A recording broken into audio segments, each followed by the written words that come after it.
Salve, salve galera, vamos para o nosso descarrego de súmulas, a gente vai anotar aqui, eu vou falar com vocês a partir da súmula 351, quais são as principais para você ter em mente aqui na hora da sua prova, tudo bem? Um detalhe aqui só para a gente se recordar, que eu sempre tento esclarecer para vocês antes do descarrego. Existem algumas súmulas que estão aqui na sua CLT, que elas são diferentes do que está na CLT pós-reforma, tá? O TST ele não atualiza as suas súmulas desde antes da reforma trabalhista. Então, desde 2017, a gente não tem atualização de súmulas. O que aconteceu? Algumas súmulas elas têm previsão aqui, estão no seu vademécum, mas a gente não vai mais aplicar. Por quê? Porque a lei mudou com a reforma trabalhista. É uma súmula que ela só fica sendo aplicada para os casos anteriores. Tá? Então, vou te dar um exemplo aqui logo de início para você imaginar. Tem uma súmula que é a súmula 437, que trata do intervalo para refeição e descanso. A previsão da súmula 437 é diferente do que está hoje na CLT, tudo bem? E aí, o que acontece? A gente, para a sua prova da OAB, você vai usar o que está na CLT, porque é a legislação atual. Fechado? Tá? Então, tem algumas súmulas aqui que eu não vou pedir para você olhar, para você ver por quê. Exatamente porque ela não mais se aplica após a reforma trabalhista. Fechado? Então vem comigo. A primeira súmula que eu quero destacar para vocês é a súmula 354. A súmula 354 é aquela que trata do reflexo das gorjetas. Gorjeta, ela integra a remuneração. Ela não é uma verba que integra o salário. Então, qual que é o resultado que você tem que ter em mente aqui? Ela não serve de base de cálculo do adicional noturno, ela não serve de base de cálculo do aviso prévio, ela não serve de base de cálculo da hora extra, ela não serve como base de cálculo do repouso semanal remunerado. Fechado? Vamos para mais uma súmula. Você tem aqui a súmula 357, que é aquela que diz que uma testemunha que tem ação contra a empresa pode ser testemunha. Vou melhorar. Um trabalhador, uma pessoa que tenha uma ação contra a empresa ou que já teve uma ação contra a empresa, ela pode ser ouvida como testemunha, não tem problema nenhum. Fechado? Bom, depois a gente vai aqui para a súmula 360, que é a que fala que o repouso semanal remunerado, é a que trata de que o repouso semanal, aliás, o repouso semanal e o intervalo para descanso e alimentação não vão descaracterizar o turno ininterrupto de revezamento, né? Turno ininterrupto de revezamento, ele te dá o direito a uma jornada de 6 horas, e não é porque você tem um intervalo para refeição e descanso no meio, não é porque você tem repouso semanal remunerado que você deixa de ter essa sistemática, essa escala do turno, tá joia? Depois a gente tem mais um aqui, pessoal, que é a súmula 364. Essa eu quero destacar com vocês, tá? Essa súmula é muito importante. Por quê? Porque ela diz que a gente não vai poder, tá? A gente não vai poder reduzir o valor, o percentual do adicional de periculosidade, e ela é a súmula que vai dizer que no contato eventual com um agente perigoso você não vai ter a periculosidade.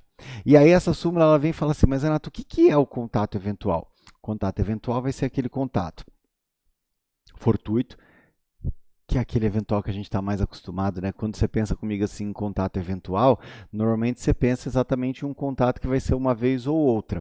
Esse daqui, especificamente, ele é um contato que pode ser uma vez ou outra, que é o fortuito, mas também é aquele contato que acontece com frequência, mas por um tempo extremamente reduzido. Cuidado com isso, tá, pessoal? Então, o contato eventual não é apenas o contato fortuito, aquele que acontece uma vez ou outra. O contato eventual também é aquele que acontece habitualmente, mas por um tempo extremamente reduzido. Tudo bem? Depois, pessoal, vamos para a súmula 367. A súmula 367 é aquela que trata das utilidades, na verdade, especificamente, o que não pode ser salário-utilidade. Cigarro não pode ser salário-utilidade e um veículo que seja te fornecido para prestação de serviço, mesmo que ele possa ter uso pessoal, também não vai ser considerado salário-utilidade. Tá joia? A outra que eu quero que você observe aqui a súmula 368. A súmula 368 ela é fundamental, principalmente para preliminar de contestação. Por quê? Porque é ela que vai tratar de hipótese de incompetência da Justiça do Trabalho. É ela que trata de hipótese de incompetência da Justiça do Trabalho para as contribuições previdenciárias, quando você tem uma ação meramente declaratória. A Justiça do Trabalho só tem competência para a contribuição previdenciária que vier junto com uma verba trabalhista que está sendo paga na ação. Isso a gente estuda bastante, estudou lá na aula de contestação, tá? Então, essa súmula aqui é fundamental para você. Fechado? Outra que é extremamente importante, nem um pouco importante, é extremamente importante, é a súmula 369. Essa súmula 369 é a súmula que trata do dirigente sindical. Então, ela tem 5 itens abordando aqui a ideia de como funciona com o dirigente sindical. Então, vamos ver aqui a súmula 369, tá joia? Depois eu vou pular com vocês para a súmula 374. A súmula 374 é aquela que trata da categoria profissional diferenciada. Então, motoristas, secretários, professores, advogados. Quando você tem uma categoria profissional diferenciada, essa súmula ela vai dispor sobre qual é a norma, quando que eu vou aplicar a norma coletiva para essa categoria. A regra é de que eu vou aplicar a norma coletiva quando o sindicato dessa categoria também tiver participado da sua elaboração. Tá joia? Fechado, então. Guarda aí a súmula 374. Depois vem comigo, vamos para a súmula 378, tá? A súmula 378 é aquela que trata do acidente de trabalho. É aquela que trata do acidente de trabalho, falando do pressuposto, você tem que ter o afastamento pelo INSS e mais. É aquela que vai dizer que quem sofre acidente de trabalho num contrato a termo, num contrato por prazo determinado, também vai ter estabilidade. Tudo bem? Continuando, a gente vai ter a súmula 379. Essa súmula 379, você viu recentemente na aula, é aquela que diz que o dirigente sindical precisa do inquérito judicial para apuração de falta grave, tá? Então, vai lá, dá uma olhada aí. Ó, a súmula 380. Súmula 380, ela trata do aviso prévio. Como que eu conto o aviso prévio? Exclui o dia do início e inclui o dia do fim, tá? Basicamente igual ao prazo civil. Tá joia? Vamos lá, súmula 382. Súmula 382, bem importante. Ela é uma súmula que às vezes a gente consegue, às vezes a gente vê, ela pega alguns detalhezinhos aqui, e essa súmula ela trata da conversão, tá? Do regime seletista para o regime estatutário. Isso acontece muitas vezes no serviço público. O serviço público adota o regime seletista, CLT, aí de repente ele muda para o estatutário. Isso daí é equiparado a uma dispensa sem justa causa. Tá joia? Vamos para uma outra súmula que já caiu na prova, pode cair de novo, é a súmula 384. Súmula 384 é aquela que trata de multas na norma coletiva, tá? Eu posso ter uma multa na norma coletiva, mesmo que ela seja uma mera repetição do texto de lei. Tá? É muito comum, vocês vão ver isso daí na prática. Tá? As normas coletivas, elas trazem direitos, elas trazem deveres e normalmente elas prevêem uma multa pelo descumprimento. Então, se você descumpriu aquilo que está na norma coletiva, você vai ter essa multa, mesmo que a multa seja uma mera repetição do que está na lei. Tá joia? Vamos para a súmula 386. Essa súmula 386 é a que trata do vínculo do policial militar. Olha só, pessoal, essa súmula ela vai me dizer que mesmo tendo uma proibição no Estatuto da Polícia Militar, o policial que trabalhar como vigilante, ele pode ter um vínculo de emprego reconhecido. Cuidado com isso daqui. Olha só, vamos voltar. Isso também já caiu na prova de primeira fase. O Estatuto da Corporação da Polícia Militar proíbe que o policial militar preste serviço para outras empresas. O que diz a súmula 386? Mesmo com essa proibição, se o policial militar prestar serviços para outras empresas, ele tem direito ao vínculo reconhecido, tá? Não é porque existe essa proibição que ele não vai ter direito ao vínculo, tá joia? Depois vamos continuar aqui, pessoal, súmula 388 da massa falida. Se você é uma massa falida, você não tem disponibilidade de dinheiro. Então, você, massa falida que não paga verba rescisória, inclusive na audiência, você não vai ter a multa do artigo 467 e nem do artigo 477. Tá joia? Vamos aqui comigo, súmula 390. Essa súmula 390 ela é uma súmula que trata de estabilidade. É curioso que a GV quase não cobra essa súmula, mas eu sempre gosto de destacar porque estabilidade é um tema bastante importante. E ela esmiuça a seguinte situação, ó. Se você trabalha Se você trabalha para a administração pública direta, autárquica ou fundacional como empregado, você tem estabilidade. Agora, se você trabalha para uma empresa pública ou para uma sociedade de economia mista, você não vai ter estabilidade, tá joia? Aquela estabilidade do cargo público do artigo 41, a gente também usa ela no emprego público, desde que seja da administração pública direta, autárquica ou fundacional. Tá joia?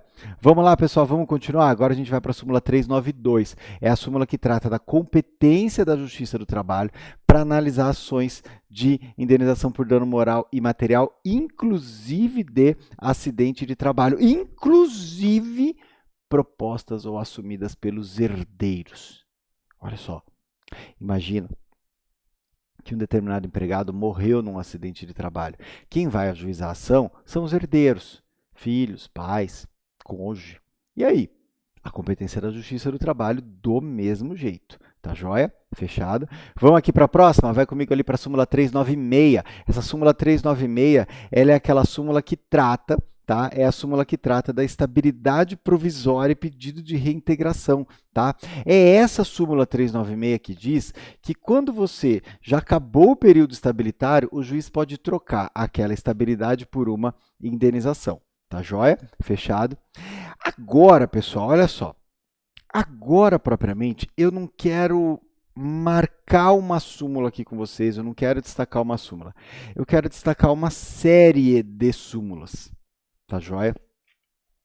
Ó, eu falei com você da súmula 396, que foi essa última aí, né, da estabilidade provisória. Dá uma olhadinha. O que eu quero mostrar aqui para vocês? Eu não vou destacar uma súmula aqui especificamente. Olha só.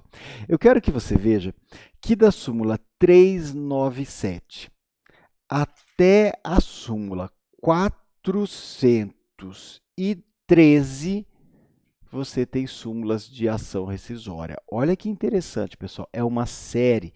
O que eu quero te mostrar, às vezes, se você tem uma questão de ação rescisória, eu quero que você veja que existe um batalhão de súmula aqui, ó, desde a súmula 397 até a súmula 413, que trata apenas sobre ação rescisória. Então, se caiu uma questão de ação rescisória, abre o olho, é bem provável que a sua resposta esteja ou na lei, ou no CPC, ou aqui nessa série de súmulas. Tudo bem? Depois, a gente vem aqui com 5 súmulas extremamente importantes sobre mandado de segurança. Aqui, eu preciso destacar aqui para vocês, ó, a súmula 414 é fundamental, já caiu várias vezes na prova, seja de primeira, seja de segunda fase. É a que trata de mandado de segurança em tutela provisória.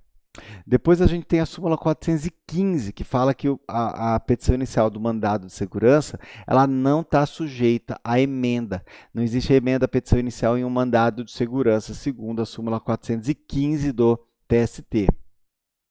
Outra que eu quero que você olhe, agora vamos para a 417. Essa súmula 417 é a que trata de penhora em dinheiro em um de penhora, inclusive em dinheiro. Se você está devendo e o juiz penhora dinheiro, você não tem como impetrar mandado de segurança. Por quê? Porque afinal você está devendo. Se você está devendo, não me importa se é uma execução provisória, definitiva, o juiz pode penhorar o seu dinheiro e não vai caber mandado de segurança, tá joia? E aí a minha clássica súmula 418, tá? A clássica súmula 418 é aquela que trata de que o juiz não é obrigado a homologar acordo. Portanto, tá, pessoal? Portanto, ainda que você apresente um acordo, o juiz não vai ser obrigado a homologar. Tá joia? Fechado, e daí, portanto, não cabe o mandado de segurança. Tudo bem? Vamos agora comigo para a súmula 423. A súmula 423 é aquela que trata de uma jornada. A súmula 423 é aquela que trata de uma jornada de trabalho, tá, em negociação coletiva no turno ininterrupto. Lembra, eu falei agora com vocês que o turno ininterrupto ele tem uma previsão de 6 horas. Tá? Ele tem uma previsão de 6 horas de jornada. Então, aqui, o que vai acontecer? Essa previsão de 6 horas de jornada, ela não vai incidir se você tiver a jornada de 8, se você tiver uma norma coletiva prevendo jornada de 8 horas. Ou seja, a norma coletiva pode prever jornada de 8 horas, e aí nesse caso você não vai ter recebimento de horas extras por essas 8 horas trabalhadas, tudo bem? Depois, súmula 425. Súmula 425 é a que trata do ius postulandi. Ius postulandi é o direito de você ir sem advogado. Aqui nesse caso especificamente ela trata das exceções, quando que você não vai poder ter, esse ius postulante, tá joia? Outra súmula bem importante, súmula 427, é a que trata de pluralidade de advogados. Se você tiver mais de um advogado, tá? Se você tiver mais de um advogado, você pediu que a intimação seja feita em nome apenas desse um advogado, o que vai acontecer? Você vai ter a nulidade se a intimação for feita em nome de outro advogado. Tem 5 advogados no processo. Você chegou para mim e falou assim, eu quero que saia todas as intimações no nome desse, no nome do Dr. João, por exemplo. Se você colocar em nome do Dr. Pedro, essa intimação é nula, logicamente, se causar prejuízo. Tá? Isso está na súmula 427. Outra súmula bem importante é a súmula 428, porque é essa súmula 428 que vai me tratar do sobreaviso. Essa súmula 428 que vai me tratar do sobreaviso, que vai me tratar sobre como é que funciona o regime de plantão. Se você trabalha em regime de plantão, você vai ter esse sobreaviso, tá? O mero uso de celular não gera sobreaviso. Agora, se você trabalhar em regime de plantão, aí você poderia ter aqui, esse sobreaviso, está lá no item 2 dessa súmula. Fechado? Vamos continuar aqui. Agora a gente vai conversar sobre a súmula 435. Essa súmula 435 é aquela que diz que o relator ele pode negar seguimento monocraticamente ao seu recurso, igual acontece lá no CPC. Tudo bem? Súmula 436. Vai lá comigo. Súmula 436. Ela também é importante porque ela trata de vocês, advogados. Isso é uma súmula que trata sobre a advocacia. Ela é uma súmula importante para a prova da OAB. Ela fala especificamente sobre o procurador de Estado, do Distrito Federal, de município, da União. Tá? Ele não precisa ficar comprovando o termo de posse, ele não precisa ficar juntando procuração do governador, do prefeito, do presidente. Não, basta ele indicar o número da OAB e se declarar exercente do cargo. Tá joia? Súmula 438. Súmula 438 você já conhece, aquela que trata do intervalo para recuperação térmica daqueles empregados que ficam basicamente muito tempo dentro de um ambiente artificialmente frio. Eles têm direito a 20 minutos de intervalo a cada 1h40 trabalhados. Tudo bem? Tranquilo? Outra súmula bem importante, a súmula 440, porque é essa súmula que inclusive caiu recentemente na prova, essa súmula que trata sobre auxílio-doença e o auxílio-doença e aposentadoria por invalidez, quando são ligados ao acidente de trabalho, o empregado tem direito à manutenção do plano de saúde, o patrão não pode cortar o plano de saúde nesses casos aqui, tá joia? Súmula 442, estamos já terminando, tá, pessoal? Súmula 442 é aquela súmula bem importante que trata do recurso de revista no procedimento sumaríssimo. Ele não cabe por violação à orientação jurisprudencial. O recurso de revista no procedimento sumaríssimo, ele cabe por violação à súmula, mas não à violação à orientação jurisprudencial. Tudo bem? Súmula 443, a gente vai tratar aqui da dispensa discriminatória. Se você tem HIV ou se você tem uma doença que causa estigma social e você é dispensado sem justa causa, presume-se que essa dispensa foi discriminatória. Essa súmula aqui ela é bem importante aqui para a gente ter na nossa prova. Tudo bem? Vamos lá. Súmula 447 é aquela súmula que diz que o aeronauta que fica dentro da aeronave durante o abastecimento, ele não tem adicional de periculosidade. Então, piloto, comissário de voo, aquela hora que a aeronave está abastecendo, se você está lá na aeronave, terminou de abastecer, está abastecendo e você está lá dentro, você não está num ambiente perigoso, você não tem direito ao adicional de periculosidade, tá joia? Vamos para a súmula 448. Súmula 448 é uma clássica súmula muito usada no nosso dia a dia. Ela diz que se você limpa banheiros de uso público ou limpa banheiros que têm uma alta rotatividade de pessoas, você ganha insalubridade em grau máximo. E para você ter insalubridade, de uma forma geral, você tem que ter a previsão em norma regulamentadora do Ministério do Trabalho, tá joia? Fechado? Ó, outra que a gente vai ver aqui é a súmula 451. A súmula 451 é que trata de PLR. O que acontece aqui, pessoal? Às vezes as empresas, elas estabelecem o PLR, por exemplo, em setembro. Aí ela diz que você só vai receber o PLR se você estiver empregado no mês de setembro. E o empregado que saiu em agosto ou em julho, não vai receber? O que a súmula diz? Vai receber sim, tem que receber de forma proporcional, tá? Essa pessoa ela vai ter que receber de forma proporcional. Tudo bem? Fechado? Vamos lá, pessoal, para a gente finalizando. Súmula 453, ela trata da periculosidade da perícia. Na verdade, o que ela vai dizer? Ela vai dizer que se a empresa pagava espontaneamente adicional de periculosidade e parou de pagar, eu não preciso fazer perícia. Por quê? Porque você já pagava, você simplesmente parou de pagar. Tá? Então, pagamento espontâneo de periculosidade, ele não demanda perícia. A empresa vinha pagando adicional de periculosidade, parou de pagar. Eu não preciso fazer perícia. Ela simplesmente vai continuar pagando. Tudo bem? Essa é a ideia aqui que a gente tem. Fechado? Súmula 454 é a súmula que fala que a Justiça do Trabalho ela é competente para fazer o recolhimento do seguro de acidente de trabalho, essa contribuição para o SAT, fechado? Outra súmula que também é importante que eu quero destacar com vocês é a 456, por quê? Porque ela trata de mandato, ela trata de representação processual pelo advogado, portanto, todas essas súmulas elas acabam sendo bastante importantes aqui para vocês, fechado? Vamos aqui, pessoal, eu quero falar das minhas 4 últimas súmulas que estão aqui na minha CLT, olha lá, guarda aqui, súmula 460, ela é importante porque ela trata de ônus da prova, e ônus da prova cai bastante lá na GV, tá? Ônus da prova de vale transporte é da empresa, tá? Súmula 461, ônus da prova de recolhimento de FGTS, cai com a empresa, tá joia? Essas duas súmulas, elas são muito importantes, basicamente todas as súmulas, tá? Basicamente todas as súmulas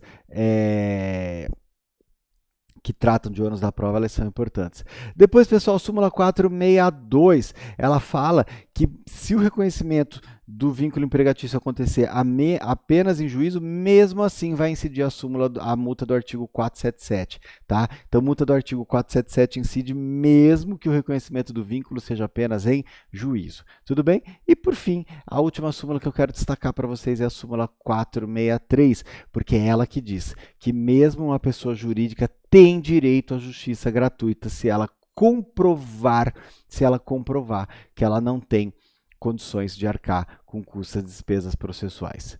Tudo bem? Tranquilo? Pessoal, ficamos por aqui com a finalização das súmulas mais importantes para a sua prova. Estamos juntos, contem com a gente, estamos juntos aí até a sua aprovação. Valeu!